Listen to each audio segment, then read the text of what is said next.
관리번호 3번입니다. 관리번호 3번 맞습니까? 네, 맞습니다. 수업 실험에 앞서 수업자 의도 말씀드리겠습니다. 제 수업의 학습 목표는 성취 기준을 반영하여 비율을 이해하고 학생들이 비례식의 성질을 알아볼 수 있다입니다. 이때 이를 구현하기 위한 주안점은 다음과 같습니다. 첫째, 학생 간 협력적 의사소통 역량을 함양하고자 하였습니다.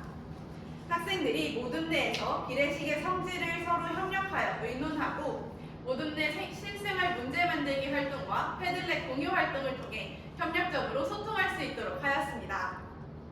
둘째, 실생활 연계 사례를 활용하여 학생의 삶과 연계된 학습을 구현하였습니다. 학생들이 비례식의 개념을 어렵게 느끼지 않도록 실생활에서 사용할 수 있는 리본근 같은 문제를 활용할 수 있도록 하였습니다.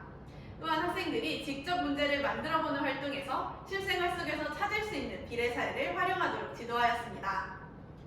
셋째, 학생들의 수업 중 과정 중심 평가를 구현하고자 하였습니다. 지식이해 영역에서 학생들이 이해한 바를 구글 설문지에 작성하여 보는 자기평가, 서로평가지 작성을 댓글 작성을 통한 동료평가, 돋보기 평가를 통한 관찰평가를 수행함으로써 범주별 평가와 활류가 일어날 수 있도록 하였습니다. 그럼 수업 실현 시작하겠습니다.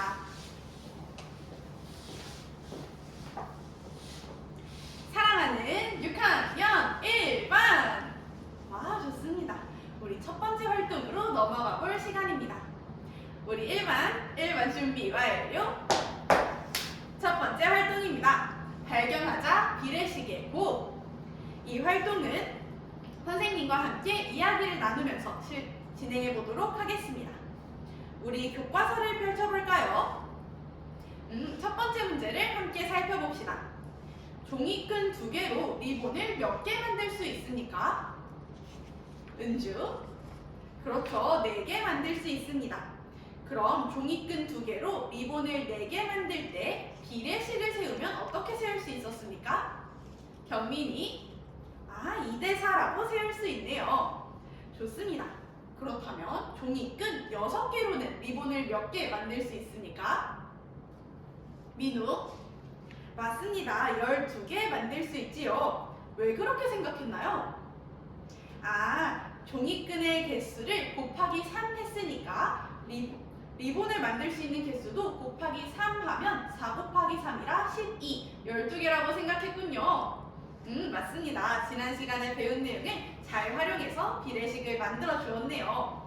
그럼 종이끈 6개와 리본 12개 비례식은 어떻게 나타낼 수 있습니까?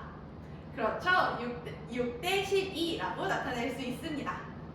그렇다면 2대4의 비율은 분수로 나타내면 어떻게 나타낼 수 있나요?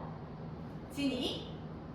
맞아요. 우리 분수로 나타낼 때에는 4분의 2, 즉 2분의 1이라고 나타낼 수 있다고 했었지요. 그럼 똑같이 6대 12는 어떻게 나타낼 수 있습니까? 그렇죠. 12분의 6이라서 2분의 1로 같습니다. 우리 비율이 같은 두 비를 식으로 연결할 때 무엇을 사용했었지요?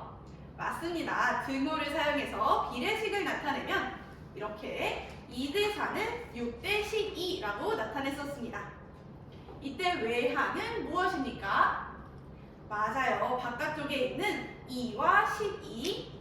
내항은 무엇입니까? 그렇죠. 안에 있는 4와 6이었습니다. 모두 지난 시간에 배운 내용을 잘 기억하면서 활동에 참여해주고 있었네요. 그럼 선생님이 생각이 활짝 열리는 질문을 해보겠습니다. 여러분들 2와 12, 4와 6 이 4가지 숫자들 중에서 어떻게 두 수를 곱하면 서로 값이 같을까요? 한번 예상해 볼 수 있겠습니까? 경민이 이것저것 합쳐서 곱해봤더니 2랑 12를 곱했을 때 그리고 4와 6을 곱했을 때 둘 다 24로 결과가 같게 나타났군요. 2와 12는 무엇이었나요? 맞아요. 외항이었지요. 4와 6은 무엇이었나요? 그렇죠. 내항이었습니다. 그렇다면 외항의 곱과 내항의 곱을 비교해봤더니 어떤 결과가 있었습니까? 아, 맞아요. 내항의 곱과 외항의 곱이 모두 24로 같다는 점을 발견할 수 있었네요. 질문이 있나요? 아, 지원이가 선생님 이거 우연이 아닌가요? 하고 물어보았는데요. 여러분도 그렇게 생각하나요? 고개를 갸웃갸웃거리고 있는 것을 보니 의문이 드나 봅니다. 그럼 선생님과 다른 문제에 대해서 한번 살펴보도록 하겠습니다. 3대 5는 6대 10이라는 비례식을 살펴봅시다. 이 두 비는 모두 비율이 5분의 3으로 같은 식을 두 개 연결한 비례식입니다. 그럼 이 비례식에서 외항의 곱은 무엇입니까? 3 곱하기 10은 30. 내항의 곱은 무엇입니까? 5 곱하기 6은 30. 외항의 곱과 내항의 곱이 또 같네요. 여러분들 이렇게 다양한 식을 살펴보면서 스스로 발견해본 공통점은 무엇입니까? 생각할 시간이 필요한가요? 좋습니다. 여러분들이 충분히 생각해본 것 같으니 선생님과 함께 비례식의 성질을 구글 설문에 작성해 보도록 하겠습니다. 여러분이 이 활동을 통해서 발견한 성질을 한 문장으로 작성해서 올려주세요. 시간 1분 드리겠습니다. 시간이 모두 끝났습니다. 우리 구글 설문에 함께 작성한 내용을 친구들과 함께 살펴보면서 내가 잘 이해한 게 맞을까 스스로 점검해 봅시다. 와, 우리 반이 잘 이야기를 해주었네요. 공통적으로 보니 외항의 곱이랑 내항의 곱이 모두 같다라고 이야기해 주었습니다. 맞습니다. 우리 비례식에서는 외항끼리 곱한 값과 내항끼리 곱한 값이 같다는 비례식의 성질을 발견할 수 있었습니다. 우리 모두 두 번째 활동으로 넘어가 보도록 하겠습니다. 1번 준비 완료! 두 번째 활동입니다. 활용하자 비례식의 성질. 이 활동은 짝과 협력하여 하는 활동입니다. 활동 방법 안내하겠습니다. 먼저 네모가 있는 비례식에서 어떻게 네모를 구할 수 있을지 생각해 보려고 합니다. 이때 무엇을 활용해 보면 좋겠습니까? 경민이가 방금 배웠던 비례식의 성질을 잘 활용해 보면 좋겠다고 이야기해 주었네요. 그럼 활동 방법 안내하겠습니다. 첫째, 여러분의 책상 속 태블릿 PC를 꺼내서 매스러닝 센터에 접속합시다. 둘째, 짝과 협력하여 매스러닝 센터에 선생님이 올려준 문제를 살펴보고 외항의 곱과 내항의 곱을 각각 구해봅니다. 셋째, 외항의 곱과 내항의 곱이 같다라는 비례식의 성질을 활용해서 네모 안의 숫자를 구해봅시다. 넷째, 그렇게 구한 이유를 짝에게 설명해봅니다. 모두 활동 방법 이해했습니까? 좋습니다. 그렇다면 활동을 시작하기 앞서 여러분이 잘 이해했는지 살펴보기 위해 선생님과 함께 다 같이 한 문제를 풀어볼까요? 우리 석고 반죽이 75g을 만들 때 석고 가루는 60g이 필요하다고 합니다. 이때 문제를 보면 석고 반죽 120g을 만들 때 몇 g의 석고 가루가 필요할까 묻고 있네요. 이 식을 외항의 곱과 내항의 곱으로 만들어 볼까요? 120 곱하기 60, 75 곱하기 네모가 같겠다는 이야기를 해주었네요.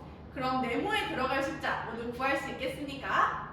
훌륭합니다. 그럼 지금부터 여러분은 디지털 기기를 활용해서 스스로 문제를 해결하고 짝에게 설명해 봅시다. 우리 활동 시작하기에 앞서서 활동 규칙 외쳐봅시다. 도움이 필요하면 도움손, 활동이 끝났다면 활동 끝 카드, 나의 의견은 정확하게, 친구의 의견은 소중하게. 그리고 오늘 스마트 기기를 활용하는 만큼 스마트 규칙 외쳐봅시다. 스스로 해결해요. 마음대로 게임하지 않아요. 트러블이 생긴다면 선생님께. 좋습니다. 그럼 각 모둠의 친구들은 태블릿 PC 꺼내어 활동을 준비해주세요. 선생님은 여러분이 활동을 하는 동안 첫째, 비례식 성질을 활용하여 네모의 값을 정확하게 구할 수 있는지, 둘째, 짝과 협력하며 설명하기 활동에 잘 참여하고 있는지 돋보기 평가하도록 하겠습니다. 활동 시간은 10분 약속합시다. 활동 시작해주세요.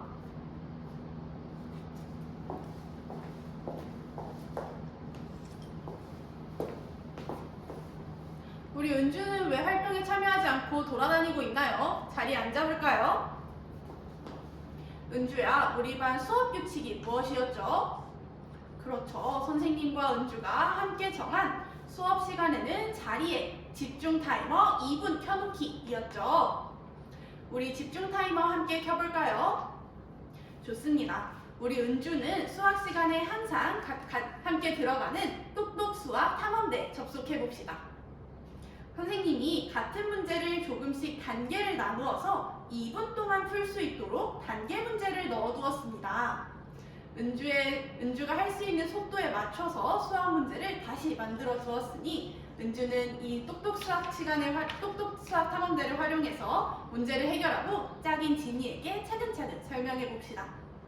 활동 시간 10분이라서 길게 느껴질 수 있습니다. 하지만 한 문제씩 해결하면서 우리 뿌듯함을 함께 쌓아보도록 합시다. 성장하는 은주의 자세 너무 훌륭합니다.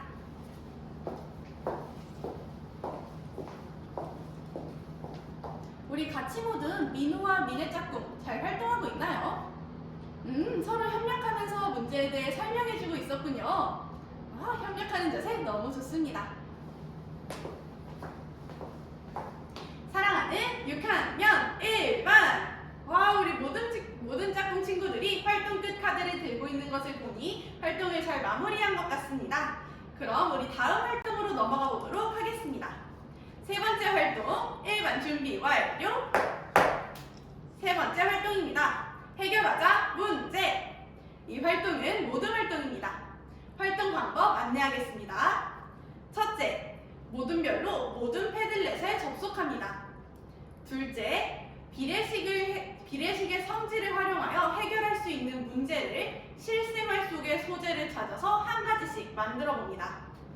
셋째, 모든 별 패들렛에 자기가 만든 문제를 올리고 친구들의 문제를 보며 댓글로 답을 작성해 봅시다. 모두 활동 방법 이해했습니까? 좋습니다. 혹시 질문 있나요? 민준이? 댓글에는 답만 써야 되냐고 이야기해 주었네요. 어떻게 생각하나요? 경민이? 경민이가 친구들의 사고를 잘 확인해 보려면 풀이 과정과 그렇게 생각한 이유도 같이 써보면 좋겠다고 이야기해 주었네요. 좋습니다. 우리 댓글을 통해서 친구들이 만든 문제가 어떤 문제인지 좋은 점, 아쉬운 점, 해결할 점까지 추가해서 써보면 좋겠습니다. 모두 활동 방법 이해했습니까? 그렇다면 활동 시간 15분 주겠습니다. 활동 시작해주세요. 우리 협력 모드 활동에 잘 참여하고 있습니까? 패들렛에 각자 만든 문제들을 한번 올려보았군요. 문제를 만들 때 서로 상의해서 어떤 소재가 좋을지 생각해 보았다고요? 우리 학교에서 찾을 수 있는 연필과 지우개의 개수로 문제를 만들어 주었네요. 와우, 우리 삶 속에서 문제를 만들어내는 모습 정말 아이디어가 뛰어납니다. 우리 훌륭합니다.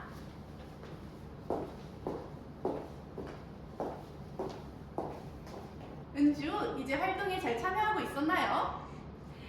똑똑 수학 탐험대에서 단계적으로 문제를 살펴보니까 그렇게 어렵게 느껴지지 않았다고요? 와, 2분 타이머도 정말 잘 활용하고 있었네요. 이번에는 우리 모든과 같이 하는 활동이니까 모든 친구들과 함께 협력적으로 이야기하면서 활동에 참여해보도록 할까요? 성장하는 은주의 자세 너무 응원합니다.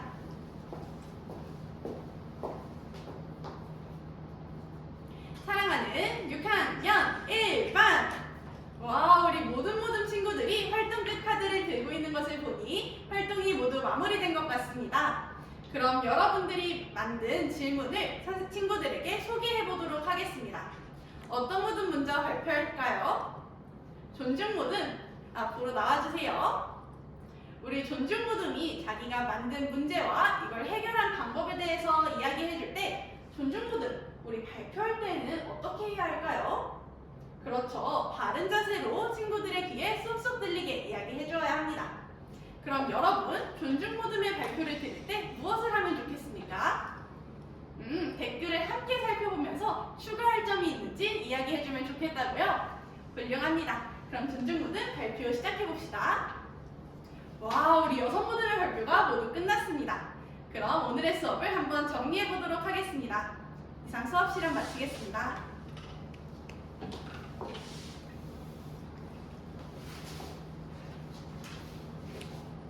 잠시 생각을 정리한 뒤 반성적 성찰 문항 답변 드리겠습니다.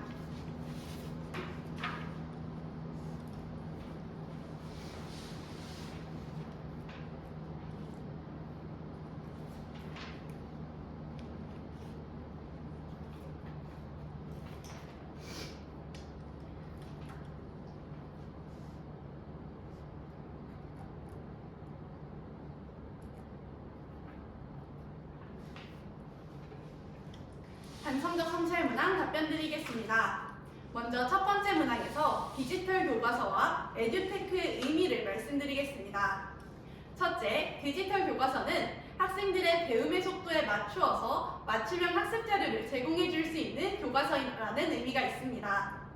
학생들은 각자 저마다의 배움의 속도를 가지고 있는데 이를 존중하여 알맞은 학습 자료를 제공해 줄 수 있는 도구입니다.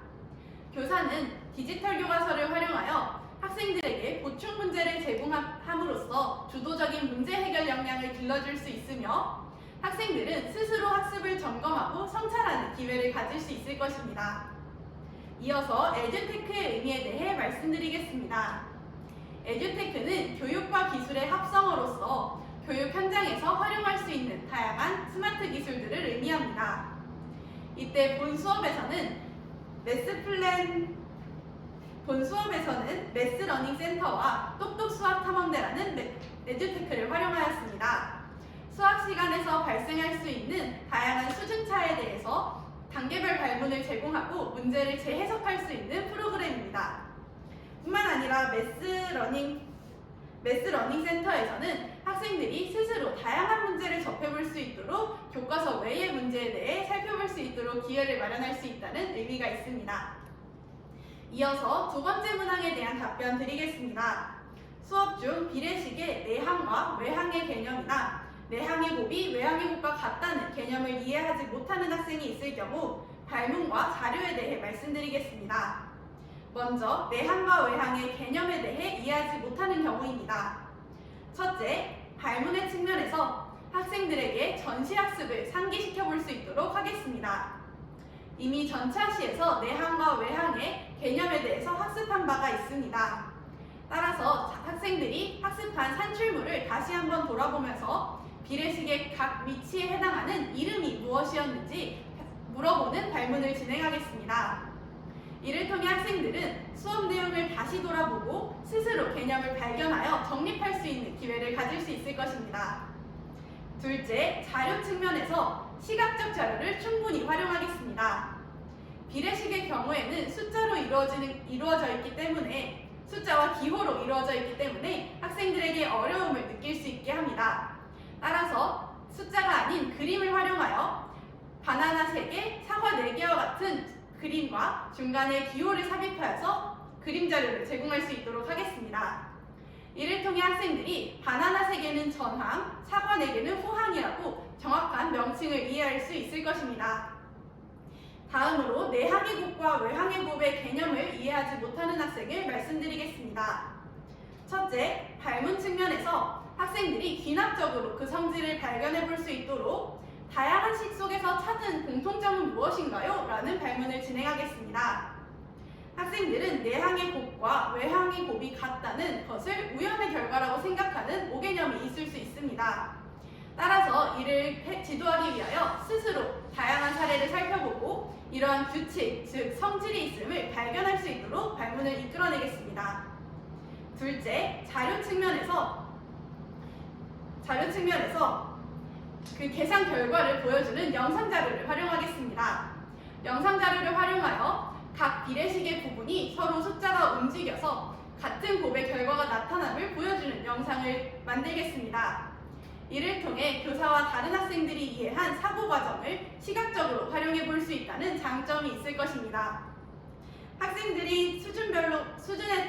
학생들의 배움의 수준에 따라서 속도를 조정하고 학습 내용을 조절하여 모두가 학습에 즐겁게 참여할 수 있는 교실을 만들 수 있는 서울시교육청의 교사가 되도록 노력하겠습니다. 이상입니다.